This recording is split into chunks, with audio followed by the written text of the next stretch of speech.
When most people think of the ships in NASA's fleet, they think of space shuttles that pierce the sky as they carry astronauts toward orbit. But NASA has two seagoing ships, the Liberty Star and Freedom Star, that also stand ready on shuttle launch day. Their mission is heading to sea to retrieve the solid rocket boosters that help propel the shuttle toward space. My name is Mike Nicholas. I'm the captain of the Freedom Star. A typical crew that we carry is 24 people. We've got 10 crew and 10 diver specialists and retrieval operations personnel. While most eyes are still glued to the shuttle's ascent, the two ships positioned in the booster's impact zone in the Atlantic Ocean are ready to begin their work.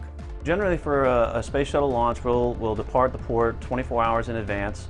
It takes us roughly 12 to 15 hours to get offshore to our SRB impact area, and then we'll stand by, and what we'll do is out there is we do surveillance work to keep other vessels out of our area, basically so that when the launch goes, we have a window that the boosters can come in safely without any traffic being around.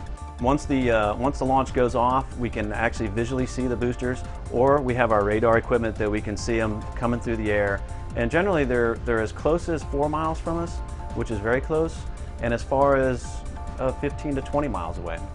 Retrieving the boosters is a potentially dangerous operation and requires that the ship's crew and divers closely follow safety procedures as they work with the booster components, staying constantly aware of the ever-changing conditions around them. Weather conditions are a major factor because a lot of times you just have to pay attention to what the wind and the waves are doing, and they'll dictate where you can actually position the vessel. Putting people in the water, putting boats in the water, you have to give the ship a lee so that the boats can be launched in the water so that the personnel goes in safely. And then the other particular challenge is when it's windy and seas are high, there's usually a lot of current, meaning that the maneuvering of the vessel, it takes a lot of concentration to make the vessel do what you want it to do or stay where you want it to stay.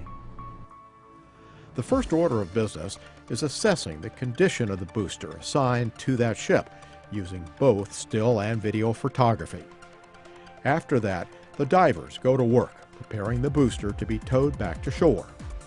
When we pull up to the SRBs, they're in the vertical mode, meaning that they're up and down, and usually you can see about 30 feet of it, so the rest of it is about 100 feet underwater. To get the SRB in a horizontal position, our divers, they insert a diver-operated plug, and then they take an air hose to it and blow air to it, which then lifts it up out of the water and lays it over to what we call log mode. So it's laying horizontal in the ocean, and at that point we'll hook up our tow cable to it and tow it about 1/4 of a mile to 3/10 of a mile, nautical miles, behind us. The ships return to shore, entering through Port Canaveral, where the boosters are brought alongside the ships for the remainder of the trip back to Hangar AF at Cape Canaveral Air Force Station. With the Space Shuttle program drawing to a close after 30 years of flights and 135 missions, what might have gone through the captain's mind as he and the Freedom Star crew returned with the last booster to shore? I think my thoughts about the very last Space Shuttle launch, just for myself, is that I'm very, very fortunate to have been a part of something that's very unique and very special.